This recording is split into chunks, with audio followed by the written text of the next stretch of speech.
I gave my wife a second chance after she cheated the first time. We went to therapy. I read books.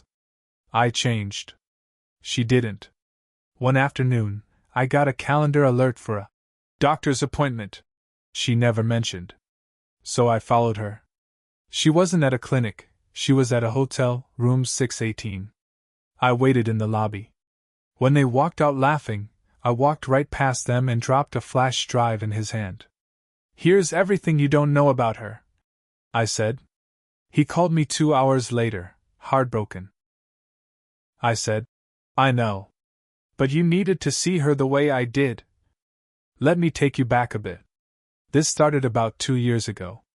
I live in a suburb just outside Fort Collins, Colorado. It's not a flashy place. We've got good schools, neighbors who wave whether you know them or not, and quiet streets that stay quiet. I work IT for a hospital. My wife Melissa was a nurse at a private practice. We were married almost 8 years when I found out she cheated. That night still plays in my head like a tape on loop. I was cooking dinner. Melissa had left her phone on the counter to take a shower.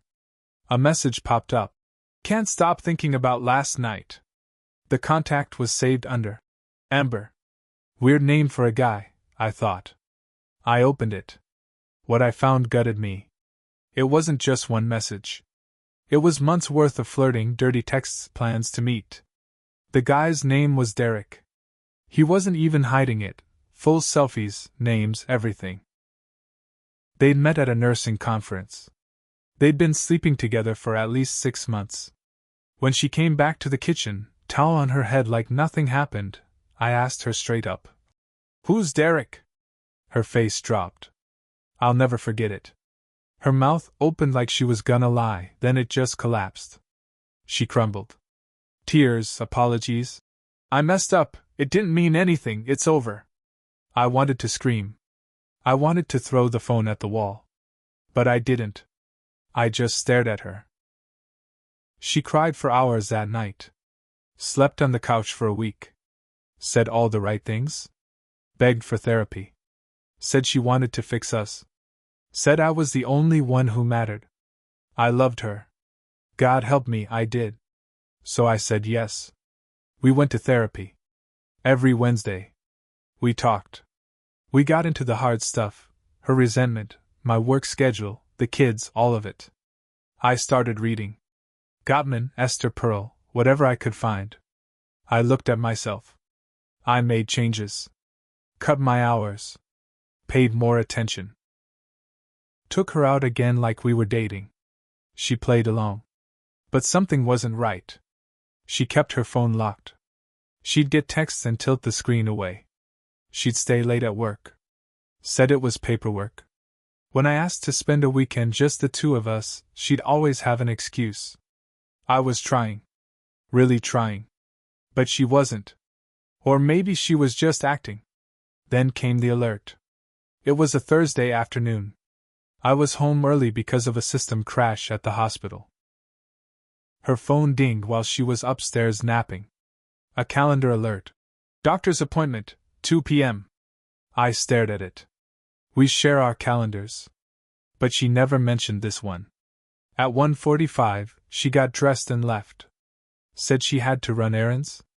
No mention of a doctor. I followed her. She drove downtown, parked near a Marriott, and walked in like she belonged there. No clipboard. No ID. Just straight to the elevator. I waited in the parking lot, watched the entrance like a hawk. A little over an hour later she came out. With Derek. They were smiling. Laughing. She touched his chest. He kissed her cheek. Something in me snapped. But not in the loud way. It went quiet. Cold. I went home, copied everything I had. Screenshots, dates, text threads, copies of the chat logs she thought were gone. I put it all on a flash drive and labeled it "Everything You Don't Know About Melissa." The next Thursday, same routine. She left. For errands. I went straight to the hotel lobby and waited. They came out again. Room 618. I saw the number when a cleaner opened a door. They stepped off the elevator, holding hands this time. Derek looked happy. So sure. So stupid. I walked right up. Melissa's eyes went wide. Derek looked confused. I didn't stop. I handed him the flash drive. Here's everything you don't know about her, I said. And I walked away. I didn't say another word. Didn't look back. Just got in my car and left. 2 hours later, Derek called me. She said you were lying, he said first. Then read it. A long pause. I did, he said. His voice cracked. Jesus Christ. I know. But you needed to see her the way I did. He hung up. I waited. I didn't confront her that night. I wanted to see if she'd say anything. She didn't. Next morning, I had divorce papers ready. That's where things really started to unravel. Melissa didn't react the way I expected when I handed her the divorce papers. No shock. No tears. Just this blank stare, like she was waiting for it. Like maybe she knew it was coming all along. What is this? She asked, her voice flat. I said, it's exactly what it looks like. You broke this. Again. She looked down at the papers. Then up at me. So you just give up? I laughed once. Not because it was funny. Because it was insane. I gave you a second chance after you wrecked the first. I tried. I fixed everything I could. But you didn't want to fix anything. You wanted permission. She didn't deny it. That hit harder than anything she could have said. I gave her 2 weeks to move out. She stayed at her sister's. We agreed on shared custody. The kids were too young to understand, but I didn't lie to them. I just said Mommy and Daddy weren't living together anymore. Not right now. A week after she left, Derek called again. I need to ask you something, he said. What? Were there others? I didn't answer right away. Yeah, I finally said. Before you. I didn't include them all on the drive. Just the ones that overlapped. He went quiet. She told me it was just me. I said nothing. She said you're cold? Controlling. That's what they say when they get caught. I told him. Makes them feel better. I thought that'd be the last of it. But it wasn't. The next day, I got a letter. Certified mail. From her attorney. She was suing me. Not for money. For emotional distress. She claimed I'd sabotaged her relationship with Derek, violated her privacy, caused her social humiliation by giving him the flash drive. I couldn't believe it. She cheated. Lied. Built an entire second life while pretending to work on our marriage. And now she was trying to play the victim. I hired a lawyer. She tried to spin it like I was unstable. That I'd stalked her, gone through her private files, ruined her personal relationships out of spite. But I had evidence. So much of it. And not just what was on the drive. Turns out, Melissa had made enemies in more places than our home.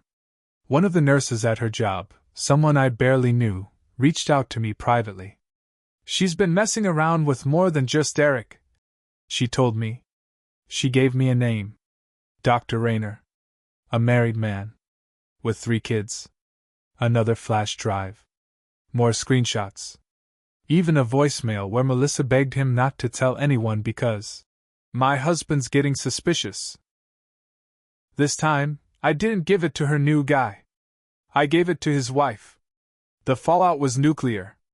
Now Melissa wasn't just losing her marriage, she was getting dragged into another divorce. Her workplace got wind of it. There was talk of disciplinary action for unprofessional behavior. HR got involved. She came to my door one night. Unannounced. You're trying to destroy me, she said. No, I told her. You already did that. I'm just done covering for you. Her eyes narrowed. You think you're better than me? I looked at her for a long time. Then said, no. I just know who I am. You don't. She walked away. But it wasn't over. Because the next week, something happened I didn't expect. My boss called me into his office. "Got a weird email about you," he said. "Anonymous. Said you're unstable, vindictive. That you're spreading private information, harassing your ex." I sat there frozen. Melissa was trying to ruin me at work now. She wanted to sink the ship because she was no longer on it. My boss didn't believe it at first. He knew me. Knew my work. Knew I kept to myself and stayed late when needed. I wasn't the kind of guy who caused drama. But corporate takes that stuff seriously. So he had to report it. HR got involved. They pulled me into a meeting with two people I barely knew from the headquarters office. Sat me down and said they'd received an anonymous complaint that I was engaging in revenge tactics outside of work and that it could reflect poorly on the hospital. I knew it was her. It had her fingerprints all over it, vague wording, just enough to cause problems, but nothing directly actionable. And she knew that flash drive had some sensitive screenshots, ones with her name, the clinic name, a few that could make people uncomfortable if taken out of context. She was playing dirty now. If she couldn't win with the court or with guilt, she'd try to wreck my job. "Look," I told HR, "I'm not discussing my divorce at work. What I do on my time, with people outside this building, is my business. I've never brought drama into this office, and you won't find anyone here who says otherwise." They didn't say much. Just said they'd document the conversation. That's how it starts. The slow, silent poisoning of your reputation. I got out of that meeting and sat in my car for 10 minutes, just staring at the steering wheel. And then, another twist. Derek messaged me again. "You were right," he wrote. "I know," I replied. "No, I mean, about everything. She's trying to get me fired now, too. Said I violated her privacy. She sent screenshots of stuff she sent me to my boss. Claimed I was harassing her." I stared at the screen. He kept typing. "My boss is friends with her father. I'm pretty much F*** kid." Melissa wasn't unraveling. She was digging in. I didn't reply right away. I needed to think. 2 nights later, I saw her car parked near my house after I put the kids to bed. She never knocked. Just sat there. I didn't go outside. Next morning, I got another legal notice, this time for full custody. She was claiming I was emotionally erratic and unstable around the kids. Said I was teaching them to hate their mother. That was the one that broke me. Not because I thought she'd win, but because she was willing to lie in court to punish me for leaving her. I called my lawyer. "We're done playing defense," I said. "Whatever she's hiding, I want to find it." My lawyer was an old friend from college, Mike. He didn't ask questions. Just said, "All right, let's dig." We subpoenaed her phone records, social media DMs, emails from her work account. We got access to more than she thought we could. What we found was worse than I imagined. Melissa hadn't just been cheating with Derek and Dr. Rayner. There were 2 more. One was a physical therapist she met during a hospital training, another was a guy she'd met online, a married father of 3 who sent her money. They never met in person, but they sexted like teenagers. And she saved all of it. My lawyer laid it all out, printed, organized, dated. Then we filed a motion to present it in court as part of the custody case. Melissa exploded.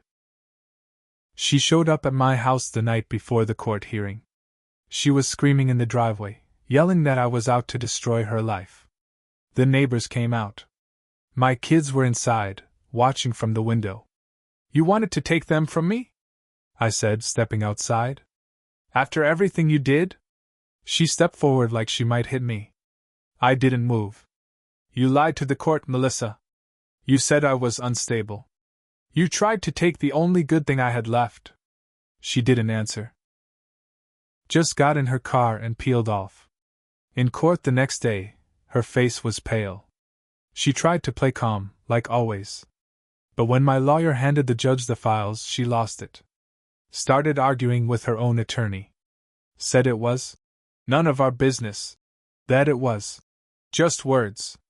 The judge didn't buy it. He looked at the proof. Read the messages. Looked at the timestamps that overlapped with supposed family therapy sessions. Read a message where she told one guy she wished she didn't have kids because they got in the way. That one hurt more than all the cheating combined. The court granted me full custody. She got visitation, supervised, every other weekend. She stormed out before the hearing was over. Later that month, Derek messaged me one last time. She's threatening to press charges if I talk about her, he wrote. I just want out. Then disappear, I told him. And he did. I changed my number. Moved into a different house across town with the kids. Kept my job barely. Never looked back. But I made mistakes too. I stayed too long. I ignored the red flags. I let love blind me, and it almost ruined my kids' lives. One night my daughter asked, "Why doesn't Mommy come over anymore?" I sat her down and said, "Because some people make choices that hurt others. And when they don't stop, sometimes we have to walk away." She just nodded. A year later, Melissa sent me an email. No subject line.